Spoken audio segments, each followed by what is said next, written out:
آپ جس انہماک سے سن رہے ہیں اللہ کو خوش رکھے. حافظے میں یہ بات محفوظ کر لیں اور اپنی اولاد کو بھی سکھانی ہے, اپنی اولادوں کو بھی یہ بات سکھانی ہے. کیا جب کوئی ایمرجنسی ہوتی ہے تو آپ کیا کرتے ہیں؟ سفر کیسے کرتے ہیں؟ بھاگتے ہوئے, جلدی سے, بہت تیزی سے. ڈرائیو کیسے کرتے ہیں؟ بہت تیزی سے, بہت کوئکلی کرتے ہیں. ایمرجنسی ہو گئی, آپ کو کہیں سے ہسپتال پہنچنا ہے, ایمرجنسی ہو گئی, ایکسیڈنٹ ہو گیا, کچھ ہو گیا, کوئی حادثہ ہو گیا, کوئی معاملہ ہو گیا, اب بہت تیزی سے جاتے ہیں, اپنی پوری میکسیمم اسپیڈ لگا دیتے ہیں, میکسیمم اسپیڈ لگا دیتے ہیں. لیکن یہی آپ کو بڑا نارمل فینومینا ہے. آپ گھر میں ہیں, سکون سے آپ نے کھانا کھایا, اس وقت کہیں یار چلو آؤ سیر کرنے چلیں. میں آپ سے کہوں کہ آئیے میرے ساتھ سیر کرنے چلیں, تو ہم خرامہ ٹہلتے ہوئے آرام سے جائیں گے, سیر کریں گے اور سیر کر کے آ جائیں گے. یار چلو چہل قدمی کرتے ہیں, ڈاکٹر کہتے ہیں کھانے کا چہل قدمی کرنی چاہیے, آؤ چہل قدمی کریں. تو چہل قدمی کیسے کروں گا؟ میں آرام سے ٹہلتے ہوئے جاؤں گا 3 نمبر تک اور آ جاؤں گا, یہ چہل قدمی ہو جائے گی. یہ میں یہاں سے 1 کلومیٹر کا سفر طے کروں گا, جانا ہو 1 کلومیٹر آنا, یہ میری چہل قدمی ہو جائے گی. اور اس سے کیا فائدہ ہوگا؟ مجھے صحت ملے گی.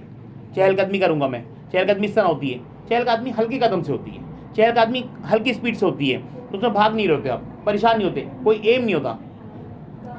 اللہ تعالیٰ فرما رہا ہے حبیب کو ہم نے سیر کرائی, اللہ سیر کرا رہا ہے. سیر کیسی ہوتی ہے ابھی بتایا؟ سیر ایسی ہوتی ہے آرام سے, مزے لے کر, ٹھہر کر, مزے لے کر, ٹھہر کر. اگر سیر مزے لے کر اور ٹھہر کر ہو رہی ہے, سیر مزے لے کر اور ٹھہر کر ہوتی ہے, تو براق کا جو سفر تھا جہاں نظر جاتی وہاں کا قدم جاتا. اور حبیب سیکنڈوں کے اندر, وہ جو 27 سال کا سفر ہے, معراج پوری 27 سال کی کہانی ہے, 27 سال کا سفر اس طرح طے کیا کہ وہ بیت المقدس میں نماز پڑھائی اور سب کچھ کیا. صدر شاک ہوا, زمزم کو تبرکن, ہم زمزم پیتے ہیں نا آج, کسی کو یاد نہیں رہتا, اے زمزم میں تجھے اس لیے نہیں پیتا کہ تو اسماعیل سے ایڑی سے نکلا ہے, میں زمزم سنو اس لیے پیتا ہوں کہ رسول اللہ کا سینہ چاک کیا اور دل مبارک کو زمزم سے دھویا تو جو پانی نکلا وہ زمزم میں ڈال دیا, وہ تشم جو پانی زمزم میں دوبارہ ڈال دیا. اب جو زمزم کو رسول اللہ کے قلب اطہر کا فیض ملا ہے, تو جو زمزم پی لے اور جو سب دعا کر لے اس کی مراد پوری ہو جاتی ہے. سبحان اللہ, یہ قلب مصطفیٰ کا فیض ہے, بے شک, یہ کسی عام بات نہیں ہے. اسماعیل ذبیح اللہ کے بھی آقا ہیں مصطفیٰ کریم صلی اللہ علیہ وسلم, یہ ان کا فیض ہے, یہ ان کا فیض ہے. تو وہ فیض, اب وہ فیض ملا, پھر رسول اللہ صلی اللہ علیہ وسلم کی حالت دیکھیں. آقا علیہ السلام کے بارے میں اللہ تعالیٰ خود فرما رہا ہے ہم نے معراج کو تمہارے لیے آزمائش بنا دیا. معراج کو کیا بنایا؟ آزمائش بنایا. اسی کے معراج کے بہت سارے بھٹک جاتے ہیں, لیکن دیکھیں ہمارے لیے کتنے سکون و طمانینت کی بات آئی. آپ کا جسم کثیف ہے اور اس کے اندر روح لطیف ہے, روح نکل جاتی ہے, ہماری سانسیں رک جاتی ہیں. جسم کثیف ہے, کثافت وہ ہوتی ہے جو نظر آ رہی ہے, یہ ساری کثافت ہے, اور لطافت نظر نہیں آتی, کوئی روح نظر نہیں آتی. روح اگر بندہ یہیں پہ نکل بھی جائے نا, اسرائیل علیہ السلام آئے اور روح نکال کے لے جائے کسی بندے کی, اور وہ یہیں پر اس کا اختتام ہو گیا, سفر ختم ہو گیا, تو بھی روح نظر نہیں آئے گی مجھے. روح لطیف ہے, نظر نہیں آئے گی, میری آنکھ لطیف نہیں سکتی. تو یعنی روح لطیف ہے اور جسم کثیف ہے, ٹھیک ہے. تمام انبیاء کی روحوں کا کیا عالم ہوگا؟ کائنات میں سب سے اعلیٰ جو پوری کائنات بنائی اللہ نے, سب کو ایک ساتھ جمع کیا اور ان کی ملاقات کرائی اور اس کے پوچھا میں تمہارا رب ہوں, اور سب کچھ ہو گیا. پھر اس میں انبیاء کو چناؤ ہوا اور 1.25 لاکھ انبیاء کا موبیش, ان کی روحوں کا کیا عالم ہوگا؟ سبحان جائے ان انبیاء کی روحوں کا, جس میں ابراہیم جیسے خلیل اللہ بھی ہیں, موسیٰ کلیم اللہ بھی ہیں, عیسیٰ روح اللہ بھی ہیں, ان کی روحیں وہاں موجود ہیں. اور آقا علیہ السلام اپنے جد ابراہیم سے کہہ رہے ہیں آگے جائیے, اور رسول اللہ کا ہاتھ جبریل امین نے پکڑ کے آگے مسلح پہ کھڑا کر دیا, آپ یہاں کھڑے ہوں گے, آپ نے پڑھانی ہے. تو امام کو ہر حال میں آگے ہونا چاہیے مقتدی سے, اور ہر حال میں اعلیٰ ہونا چاہیے, بہتر ہونا چاہیے. یہ مسئلہ ہے کہ امام کو ہر حال میں بہتر ہونا چاہیے, قرات بھی اچھی ہو, شکل و صورت بھی اچھی ہو, اس کا فہم بھی اچھا ہو, اس کا علم بھی زیادہ ہو, ہر حال میں بہتر ہو. سپیریئر ہو تو امام بنے گا, امام بننے کی صلاحیت ہے, کیٹیگری ہے. جیسے سپہ سالار بننے کے لیے کیٹیگری, امام بننے کی بھی. اب آپ دیکھیں کہ رسول اللہ صلی اللہ علیہ وسلم جسم اقدس کے ساتھ ہیں اور سارے سوالات انبیاء روحوں کے ساتھ ہیں. ذرا اس مسئلے کو سمجھیے گا, انبیاء کی روحیں اس کمال کی نہیں ہیں کہ رسول اللہ کا جسم کا مقابلہ کر سکے. وہ جسمان رسول اللہ سے, رسول اللہ کی جسامت جسم اقدس ہے, اس سے بھی مقابلہ نہیں کر سکتی, وہ پیچھے ہیں. اور رسول اللہ جسم اقدس میں اتنی لطافت ہے کہ وہ آگے ہے. سبحان اللہ. جب رسول اللہ کا جسم اقدس اس عالم پہ ہے کہ انبیاء کی روحیں مقابلہ نہیں کر سکتی جسم کا، تو پھر رسول اللہ کی روح مقدسہ کا عالم کیا ہوگا؟ سبحان اللہ. اور ہر عاشق کے گھر میں، ہر امتی کے گھر میں، جو ہر محبوب کے گھر میں جس نے لطافت اپنے روح محمدی اپنے اندر پیدا کر لی، تو اس کے گھر میں رسول اللہ کی روح پائی جاتی ہے. وہ جو پائی جاتی ہے نا تو رسول اللہ کی روح ہے. تو کتنی لطافت ہے مومن کے گھر میں.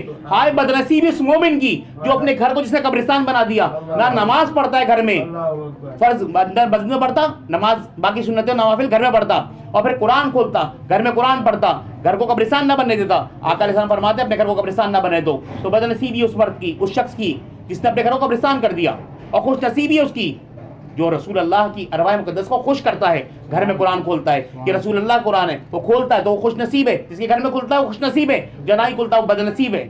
اللہ ہمیں توفیق عطا فرمائے. بس ایک آخری جملہ ہے ساتھ اس کے سنتے چلے. تو یہ کیفیات ہے. اب حضور کہاں گئے تھے؟ سبحان الذی اسری بعبدہ لیلا من المسجد الحرام الی المسجد الاقصی. سیر کرائی اللہ نے اپنے پیارے محبوب کو، بندے کو. اب دیکھیے خاص بندے کو، وہ خاص بندہ کون ہے؟ رسول اللہ. ان کو سیر کرائیے، وہ خاص بندے ہیں. صحیح ہے، اس جیسا تو کوئی بندہ ہی نہیں ہے. ساری کائنات کے بندے ایک طرف اور رسول اللہ ایک طرف. ان کے جسم کا مقابلہ روحوں سے کرے تو نہیں ہو سکتا، تو ان کی روحوں کا مقابلہ کیا ہوگا؟ تو وہ کوئی ثانی نہیں ہے جس کا سایہ نہیں ہے، اس کے ثانی بھی کوئی نہیں ہے. رسول اللہ ہے. رسول اللہ جیسا کوئی بھی نہیں ہے.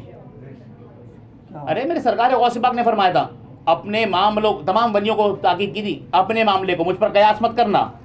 غوث پاک کے معاملے کو قیاس نہیں کرنا، کوئی ولی ہو ہی نہیں سکتا. تو پھر رسول اللہ کے معاملے کو کیسے قیاس کر سکتا ہے؟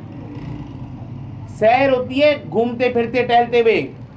تو سیر کا عالم یہ ہے کہ جہاں پر نظر جاتی وہ رات کی انسان کی آخری حد، وہاں سے قدم جاتا تھا. اب کوئی امتی رسول اللہ کو فریاد کرے حال زار میں، سبحان اللہ، کوئی فریاد کرے اور کوئی ایمرجنسی ہو گئی ہے، آپ کو مسئلہ ہو گیا ہے، آپ رسول اللہ کو بلا رہے ہیں.